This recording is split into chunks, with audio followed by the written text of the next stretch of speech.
The conference room smelled like fear and desperation. 12 different species sat around a table that curved like a crescent moon, and every single one of them knew they were losing the war. Ambassador Rith clicked her mandibles together, the sound sharp in the silence. Her compound eyes reflected the holographic display hovering above the table, showing red markers spreading across star systems like a disease. "We have lost 47 colonies in 3 months, she said. Her voice came through a translator, but the exhaustion needed no translation. "The Dominion will reach our core worlds within a year." A reptilian delegate slammed his clawed hand on the table. "We need more ships, more soldiers, more weapons." "We have none left to give," another voice responded, this one belonging to a being made mostly of crystalline structures. "Our manufacturing worlds are under siege. Our supply lines are cut. We are finished unless something changes." The argument continued, voices rising and falling in a dozen languages. David Lee sat in the corner, ignored as usual. He was just a human aide, barely 23 years old, assigned to take notes and fetch documents. Humans were new to the Galactic Coalition, barely a decade since first contact. Nobody expected them to contribute much to these discussions. Scraps shifted in David's lap, his coarse fur warm against David's hands. The honey badger was small compared to the massive aliens filling the room, but David felt the tension in his companion's muscles. Scraps always knew when something was wrong. "There is one option," Rith said suddenly, cutting through the chaos. "An ancient tradition, the champion's trial." The room went silent. "You cannot be serious," the reptilian delegate hissed. "That law has not been invoked in over 1,000 years. "Which makes it valid," Rith insisted. "Both sides select a champion, they fight. The winner claims the disputed territories. The loser withdraws completely. No more death, no more destroyed worlds. One battle decides everything." David leaned forward despite himself. He had read about such traditions in Earth history: trial by combat, single combat to prevent larger bloodshed. It made a strange kind of sense. "The Dominion will never agree," someone said. "They will," Rith replied. "Their resources are stretched thin as well. They want these territories, but continued war costs them dearly. I have already sent the proposal through diplomatic channels." 3 hours later, the response came. The Dominion accepted. The conference room erupted again, but this time with panic instead of argument. The Dominion had sent more than just acceptance. They had sent an image of their champion. General Cross appeared in the hologram, and David heard gasps around the room. The creature stood nearly 3 meters tall, covered in thick armor-like skin. Muscles bulged beneath the natural plating. 4 arms ended in claws that could tear through steel. The hologram rotated slowly, showing scars from 100 battles. Text scrolled beside the image: "Undefeated in 200 combat trials. Champion of the Urgeth warrior caste." "We are doomed," someone whispered. "Who do we have that can face that?" another asked. The delegates looked at each other. The coalition prided itself on diversity and cooperation, not on breeding warriors. Their soldiers fought with technology and tactics, not raw physical power. Nobody in the room could imagine any coalition member surviving 5 minutes against General Cross. David stood up. Scraps jumped down from his lap, landing on the floor with a soft thud. "I will do it," David said. Every head turned toward him. Several delegates blinked, their versions of confused stares. Rith's mandibles clicked in what might have been laughter or disbelief. "Human, this is not the time for jokes," the reptilian delegate said. "I am not joking," David replied. His heart pounded, but his voice stayed steady. "I volunteer as the coalition's champion, but I have one condition: my companion fights with me." He gestured down at Scraps. The honey badger sat on his haunches, looking around at the giants surrounding him. His black and white fur made him look almost cute, like a pet. He weighed maybe 15 kilograms. The room fell silent for a moment, then exploded with protests. "Absolutely not. This is suicide. The human has lost his mind." Rith raised one clawed appendage, calling for quiet. She studied David with her compound eyes, seeing something the others missed. "Why would you volunteer for certain death?" she asked. "Because nobody else will," David said simply. "And because I trust my friend here more than you trust your weapons and armor." "That creature is tiny," someone objected. "It would not last seconds against Cross." "This creature is a honey badger," David said. "From Earth, they fight lions. They raid beehives despite being stung hundreds of times. They have never met a fight they would not take or a challenge they would back down from. And they never, ever quit." Scraps made a low growling sound, as if agreeing. "We need time to find a real champion," the reptilian delegate said. "Give us a week." "The Dominion gave us 3 days to present our champion," Rith said quietly. "If we refuse or delay, they will consider it surrender. The war ends with their victory." She turned back to David. "You understand what you are volunteering for?" "Yes," David said. "You will almost certainly die." "Maybe," David agreed.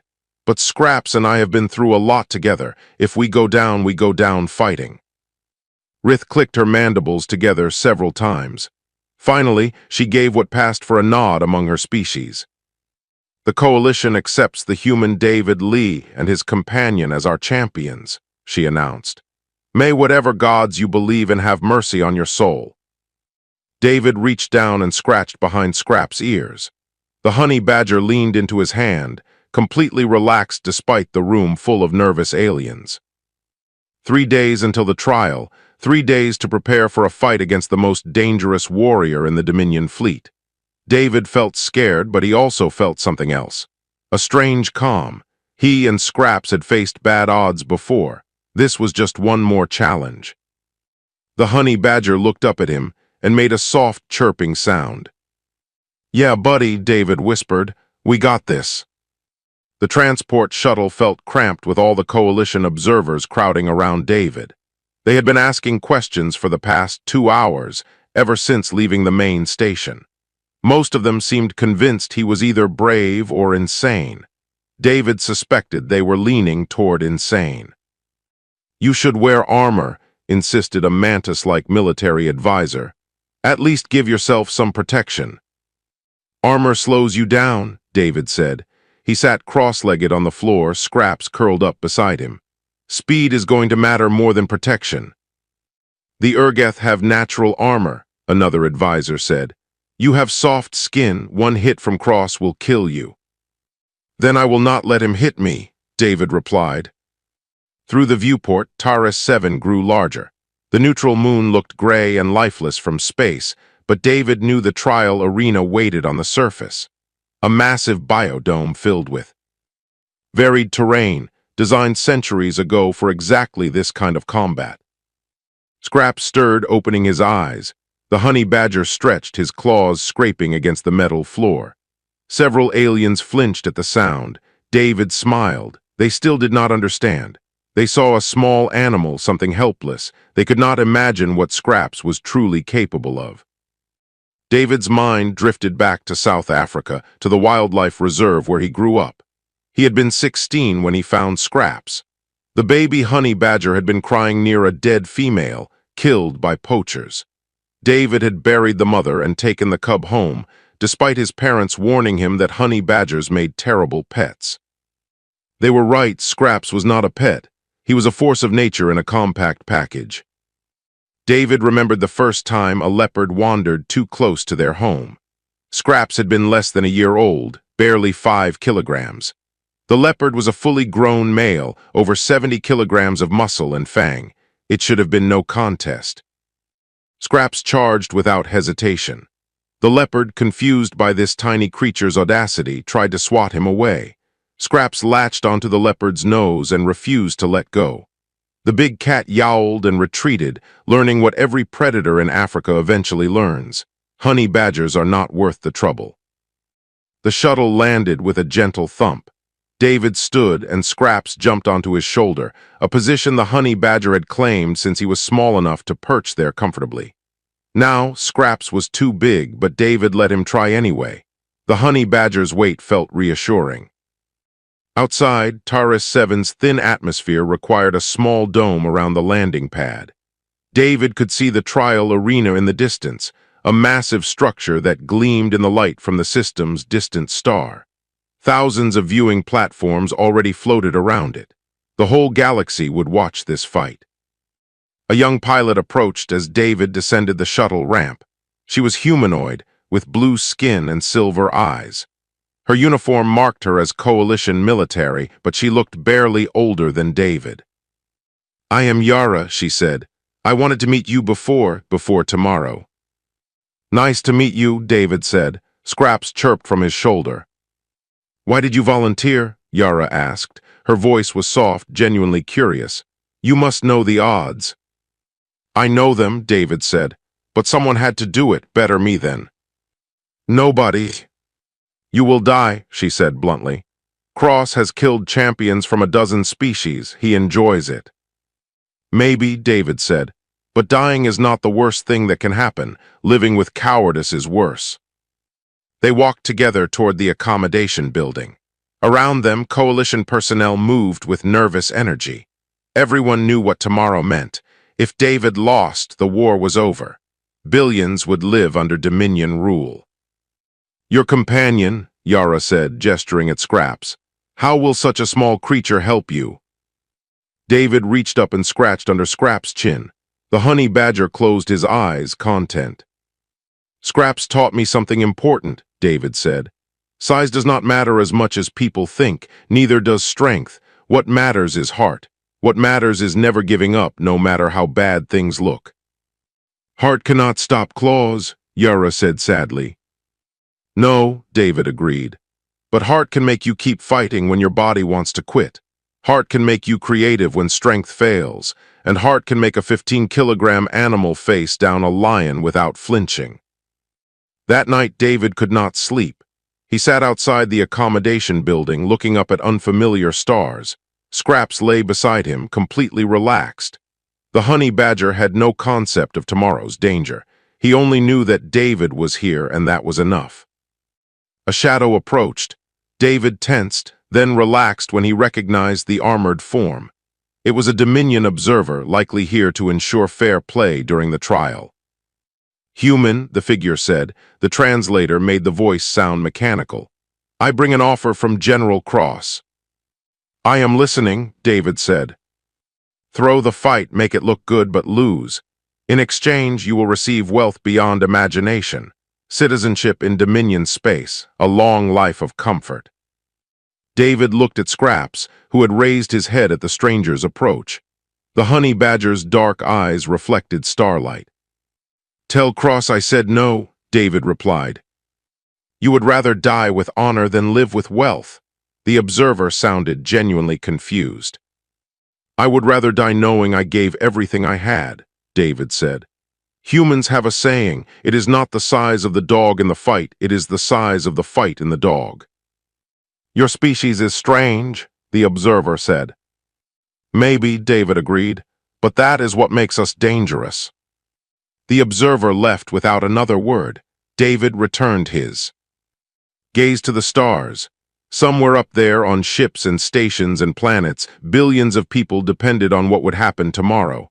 The thought should have terrified him. Instead, David felt calm. He had Scraps. He had a plan. He had the absolute certainty that giving up was not an option. The honey badger made a soft sound and laid his head on David's lap. Together, they watched the alien stars until dawn approached, and it was time to face General Cross. The arena doors opened with a sound like thunder. David stepped forward, Scraps trotting beside him, and the noise from thousands of spectators hit him like a physical wave. Most of the sounds were jeers and laughter. He could not blame them. From their perspective, this must look like a joke. The biodome stretched out before him, easily 2 kilometers across. David could see forests, rocky outcrops, a river cutting through the middle, and open plains. The designers had created a miniature world inside this structure. Plenty of room to run, plenty of room to hide, plenty of room to die.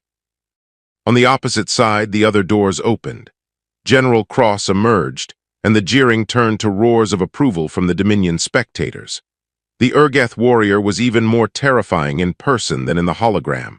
3 meters of muscle and natural armor, 4 arms ending in claws like daggers, a face that looked designed for violence.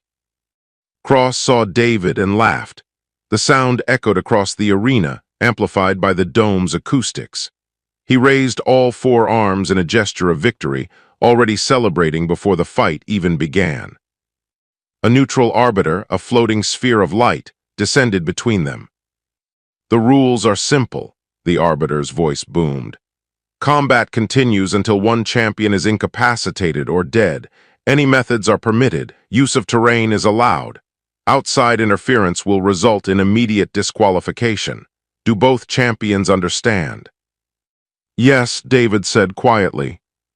"I understand," Cross rumbled, "though this will not take long." "Begin," the arbiter said, then shot upward to join the observation platforms. Cross charged immediately.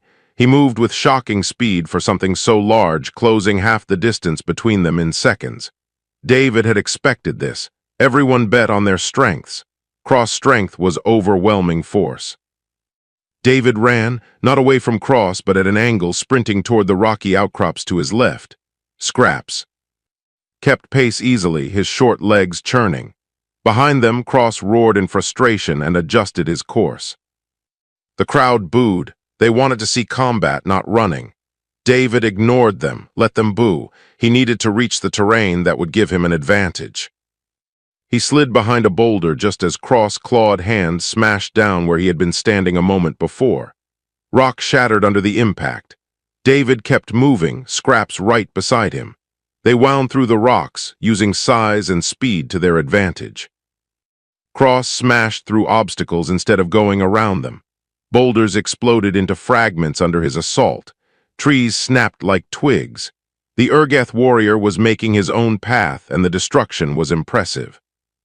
But it was also tiring. David could hear Cross breathing harder with each smashed obstacle. The general was strong, but strength alone could not sustain endless exertion. David led him toward a narrow canyon he had memorized from the arena maps shown during the briefing. The walls rose about 5 meters on either side, with the path between barely wide enough for Cross to squeeze through. Perfect. He ran into the canyon. Cross followed without hesitation, his roars shaking dust from the walls. David ran to the end, where the canyon opened into a small clearing. He turned to face his pursuer. Cross emerged from the canyon, all 4 arms spread wide, blocking any escape route.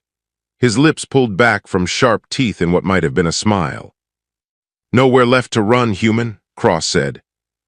"Not running anymore," David replied. Scraps suddenly appeared above Cross, having climbed the canyon wall while the general focused on David. The honey badger launched himself from the cliff edge, claws extended, and landed directly on Cross' head. The Urgeth warrior screamed, not a roar of challenge, but a scream of actual pain. Scraps' claws raked across the general's face, targeting his eyes with instinctive precision. Honey badgers always went for the most vulnerable spots. Cross swatted at Scraps with all 4 arms, trying to dislodge the furious animal. He spun and thrashed, crashing into the canyon walls. But Scraps held on, his powerful jaws clamping down on the general's ear, his claws finding purchase in softer tissue around the armor plating. David did not waste the opportunity. He sprinted forward, sliding between Cross legs, and slashed at the back of the general's knees. With a sharp stone he had picked up earlier, the Urgeth armor was strong on the front and sides, but joints needed flexibility. The stone cut deep. Cross stumbled. One of his hands finally caught Scraps and ripped the honey badger free. He threw Scraps against the canyon wall with enough force to kill most creatures. Scraps hit the rock with a sickening thud and fell to the ground. He lay still for a moment. David's heart stopped. Then Scraps shook his head, got to his feet, and charged again. The crowd's booing had stopped. Silence filled the arena as thousands of spectators witnessed something they had never seen. The small earth creature had been thrown hard enough to break bones, and it was attacking again as if nothing had happened. Cross was bleeding now, His face bore deep scratches, one eye was swollen shut, his ear hung in tatters. The cuts behind his knees leaked dark blood. For the first time, uncertainty crossed his features. "What are you?" he growled. "We are humans," David said, positioning himself opposite Scraps, forcing Cross to defend two directions. "And we do not quit." Scraps made a low, rumbling sound. It was not quite a growl, more like a promise. The honey badger lowered his head, ready to charge again. Cross looked between them. The easy victory he expected was gone. This was going to be a real fight. The general roared and charged at David, deciding to eliminate the weaker target first. It was the logical choice. It was also a mistake. Because Scraps was already moving and honey badgers never fought fair, they fought to win. Scraps hit Cross from behind while the general was mid-charge toward David. The honey badger's teeth sank into the back of Cross' ankle, right above the heel where David had already cut. The Urgeth warrior's leg buckled unexpectedly. His charge turned into a stumbling lunge. David dove aside. Cross crashed past him, off balance and roaring. The general twisted, trying to reach the creature attached to his leg, but Scraps released and darted away before those massive hands could grab him. Blood dripped from multiple wounds now. Cross was realizing what David had known from the start. This was not about one decisive blow. This was about 100 small damages, each one adding up, each one slowing the giant down just a little more. "Stand still and fight," Cross bellowed. His frustration was clear. He was bred for combat, trained in combat, but all his training assumed an opponent who would meet force with force. "No," David said simply. They moved through the arena like hunters, circling and striking. When Cross focused on David, Scraps attacked from a blind spot. When Cross turned on Scraps, David threw rocks at his injured eye or struck at already bleeding wounds. It was not honorable combat. It was survival. The spectators had gone from jeering to silent observation. Even the Dominion supporters seemed uncertain now. Their unbeatable champion was bleeding, limping, half-blind, and growing visibly tired. Cross changed tactics. Instead of chasing them, he backed toward the forest area, trying to put solid trees behind him to prevent attacks from the rear. Smart thinking, but it gave David and Scraps time to breathe and plan. David crouched beside Scraps, checking the honey badger for serious injuries. Scraps had been thrown twice more, kicked once, and clawed at least 3 times. His fur was matted with blood, both his own and Cross, but his eyes were bright and alert.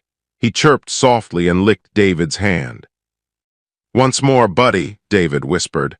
"We just need one more good hit." Across the clearing, Cross was breathing heavily. His armor was cracked in several places. One arm hung slightly lower than the others, possibly dislocated when he smashed it against a rock trying to hit Scraps. The general was still dangerous, still deadly, but no longer invincible. Cross charged again, but this time David stood his ground. The general's remaining good eye widened in surprise. The human was finally going to fight properly. At the last second, David dropped flat. Cross claws passed over him, striking nothing but air. Before the general could adjust, Scraps came from the side, jumping and catching one of Cross' injured arms in his jaws. The honey badger's bite force was incredible for his size. He clamped down and hung on as Cross screamed and spun, trying to shake him loose.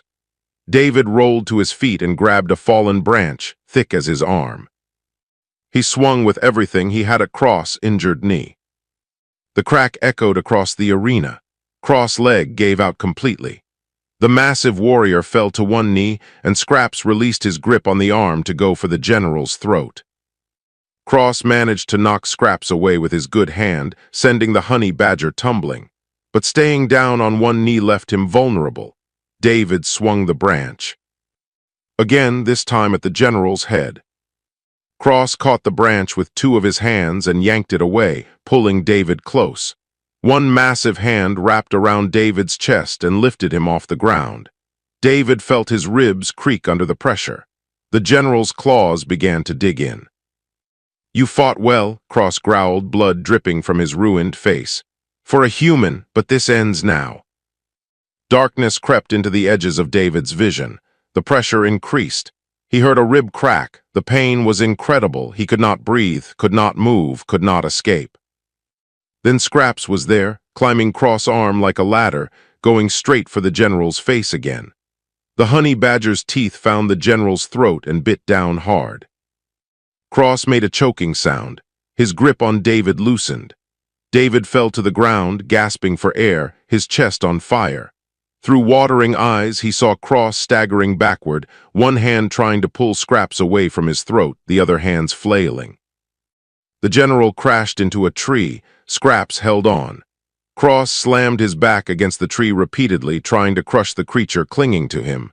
The impacts sounded like thunder. Any normal animal would have been pulped. Scraps held on. David forced himself to stand. Every breath was agony. At least 2 ribs were broken, maybe more, but Scraps needed him.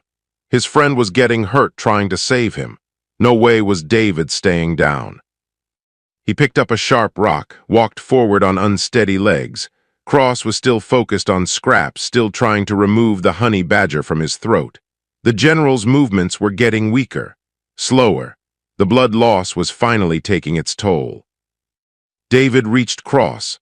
The general saw him coming but could not defend properly with Scraps still attached to his throat.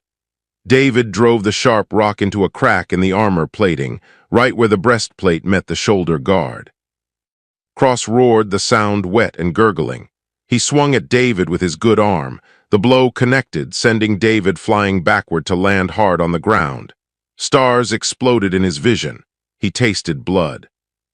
But he could still see, still move. He got to his hands and knees, spitting blood, and looked up. Cross was on his knees now, both knees swaying. Scraps had finally been dislodged and stood a few meters away, watching, ready to attack again if needed. The general's breathing sounded like a broken engine. David walked forward, every step hurt. His vision blurred, but he kept walking. "Yield," David said, his voice hoarse. "You fought well, but this is over." Cross looked at him with his one good eye. Pride and fury warred in that gaze. Then, slowly, the Urgeth warrior fell forward onto his hands. The arena held its breath. Cross tried to rise. His muscles trembled with the effort. Blood pooled beneath him, dark against the arena floor. One arm reached forward, claws digging into dirt, trying to drag himself upright through sheer willpower. David understood that feeling, the refusal to accept defeat, the desperate need to keep fighting even when your body screamed for you to stop. It was the same stubbornness that kept him standing despite broken ribs and probably internal bleeding. "Do not make me finish this," David said quietly. "Please." Cross head lifted. His remaining good eye focused on David with pure hatred. When he spoke, his voice was thick with blood. "Urgeth, do not yield." He lunged. It was a pathetic attempt compared to his earlier speed, but desperation gave him one last burst of strength. 3 of his arms reached for David, claws extended for a killing strike. Scraps intercepted. The honey badger hit Cross from the side, targeting the already injured throat. This time, Scraps' teeth found the major artery. Blood sprayed and Cross' lunge turned into a collapse. The general hit the ground hard. His body convulsed once, twice, then went still. The light in his eye faded. Silence filled the arena. Absolute, complete silence. Thousands of spectators, representing dozens of species, all frozen in shock. David stared at the fallen warrior. He felt no triumph, no joy, just sadness and exhaustion. Cross had been a soldier following orders, fighting for his people, doing what his culture demanded. He died because pride would not let him surrender. Scraps limped over to David and leaned against his leg. The honey badger was covered in blood and injuries, but his tail moved in a slow wag. They had survived, together. The floating arbiter descended, its light seeming dimmer than before. "General Cross is deceased," it announced, voice echoing across the stunned arena. "The human David Lee and his companion are victorious. The champion's trial is concluded. The coalition claims victory." For a moment, nothing happened. Then the coalition section erupted in cheers. The sound built and built, becoming deafening. Aliens who had never heard of humans before today now chanted David's name. The Dominion section sat in silence. Their representatives looked at each other, faces showing disbelief and anger and something else. Fear.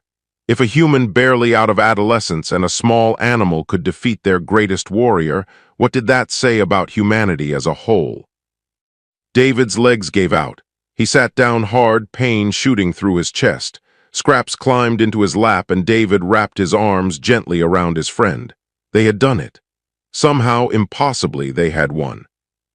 Medical teams rushed onto the arena floor. Both Coalition and Dominion medics approached, the latter presumably to retrieve Cross' body. David let the Coalition medics scan him with their instruments, but refused to let them take Scraps away.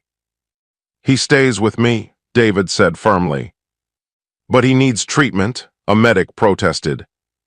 "Then treat him here. He does not leave my sight." They worked on both of them there on the arena floor. David felt injections of something cool and numbing. The pain receded slightly. Scraps received similar treatment, though the honey badger kept trying to bite the medics until David held him still and whispered calm words. Yara pushed through the crowd of Coalition personnel surrounding them. Her silver eyes were wet with what David realized were tears. "You actually did it," she said, her voice full of wonder. "Everyone thought you would die in the first minute, but you won." "Scraps won," David corrected. "I just tried not to get killed too quickly." "You saved billions of lives today," Yara said. "The Dominion must withdraw. The war is over. Do you understand what that means?" David looked down at Scraps, who had finally relaxed in his arms. The honey badger's eyes were half closed, exhausted but alive. "It means we can go home," David said simply. The Dominion delegation approached, led by a tall figure in ornate armor. The leader's face was unreadable, but protocol demanded a formal acknowledgement of defeat. "The Dominion recognizes the Coalition's victory," the leader said stiffly. "We will withdraw our forces from disputed territories within 30 standard days. The terms of the champion's trial are accepted." "Your warrior fought with honor," David said, looking at cross-covered body being carried away. "He deserved better than this." The Dominion leader looked surprised. He studied David for a long moment. "You are unlike other species we have encountered," he said finally. "Your companion is fierce beyond reason, and you show respect even for fallen enemies. Perhaps we underestimated humans." "Everyone does," David said. "That is kind of our thing." The Dominion delegation left. The Coalition members crowded closer, asking questions, offering congratulations, requesting interviews. David felt overwhelmed by the attention. He was just a kid from a wildlife reserve in South Africa. He was not a hero. He was not special. But Scraps was special. Scraps represented something humans understood better than most species. The bond between human and animal. The partnership that formed when mutual respect replaced dominance. The loyalty that came from genuine friendship rather than ownership. Ambassador Rith approached, her mandibles clicking softly. "You have given the Coalition more than victory," she said. "You have given us hope. You have shown that courage and determination can overcome superior strength. That will be remembered long after today's battle is forgotten." David wanted to respond, but exhaustion finally overwhelmed him. His vision darkened. The last thing he felt before unconsciousness took him was Scraps' warm weight in his arms and the honey badger's rough tongue licking his hand in reassurance. They were alive, they had won, and tomorrow they would go home. White ceiling tiles greeted David when his eyes opened. He blinked, confused, his mind still foggy. Pain radiated from his chest with each breath, but it was manageable, dulled by medicine. He tried to sit up and immediately regretted it. "Easy," a familiar voice said. Yara appeared in his vision, gently pushing him back down. "You have 3 broken ribs, internal bruising, and a minor concussion. The doctors say you are lucky to be alive." "Scraps," David croaked. His throat felt like sandpaper. "Right here," Yara said, gesturing beside the bed. Relief flooded through David. Scraps lay curled up on a cushion next to the medical bed, his fur clean and bandaged in several places. The honey badger opened one eye at David's voice, made a soft chirping sound, then closed it again, still recovering but alive. "How long was I out?" David asked. 6 hours, Yara said. "Long enough for the galaxy to lose its mind over what you did." She pulled up a holographic display. News feeds from a dozen different networks filled the air. David saw himself and Scraps in the arena, footage captured from multiple angles. Headlines scrolled in various alien languages, though the translator helpfully converted them. Human and Earth creature defeat Dominion champion. Coalition saved by unknown species. Who are these humans? The honey badger, Earth's secret weapon. David groaned, though it had nothing to do with his injuries. "It gets better," Yara said, a slight smile on her blue face. "Or worse, depending on perspective. Dominion territories are in chaos. Their entire military philosophy was based on breeding superior warriors. You and Scraps proved that philosophy wrong. Some Dominion worlds are already asking to join the coalition." "We just wanted to survive the fight," David said. "We did not mean to cause political upheaval." "Too late," Yara said. "You are famous now. The Council wants to give you medals. Multiple species want to offer you citizenship. Someone started a religion based on Scraps." "What?" "I wish I was joking," Yara said. "Apparently, several species with predator worship traditions decided that Scraps embodies the perfect hunter spirit. There is already a temple being built on Manthari Prime." David looked at Scraps, who was now snoring softly. The idea of his friend being worshipped was so absurd that David started laughing, which immediately made his ribs hurt, which made him stop laughing and groan instead. "The point is," Yara continued, "you changed things, not just the war, everything. The coalition is studying Earth now. They want to know more about humans and Earth animals, especially the bond between your species and other creatures." "We just live together," David said. "Humans domesticated some animals, others we left alone. And some, like honey badgers, kind of exist in the middle, not quite wild, not quite tame, just partners." "No other species has managed that," Yara said. "Most races either dominate other creatures completely or avoid them entirely. Humans found a third way. That makes you unique." A doctor entered, a floating crystalline being that hummed while it scanned David with various instruments. "Healing well," it announced. 2 weeks of rest and you will be fully recovered. Your companion is also doing well, remarkable regenerative capabilities for such a small creature." "He is a honey badger," David said, as if that explained everything. And really it did. Over the next few days, David received visitors, coalition officials thanking him, scientists asking questions about Earth, soldiers wanting to shake his hand. Children of various species asking to pet Scraps, who tolerated the attention with surprising patience. Ambassador Rith visited on the 3rd day. She brought a formal declaration from the Coalition Council. "You are offered honorary citizenship in any coalition world," she said. "Full diplomatic status, a position as an advisor on human-animal relations, wealth, honors, whatever you desire." "I want to go home," David said immediately. "Back to Earth, back to the wildlife reserve where I grew up." Rith's mandibles clicked in what might have been amusement or approval. "I told them you would say that," she said. "Humans are strange. You accomplish impossible things and then ask for simple rewards." "It is not about the reward," David said. "I did it because someone needed to. Now it is done and I want to go home. Is that strange?" "To most species, yes," Rith admitted.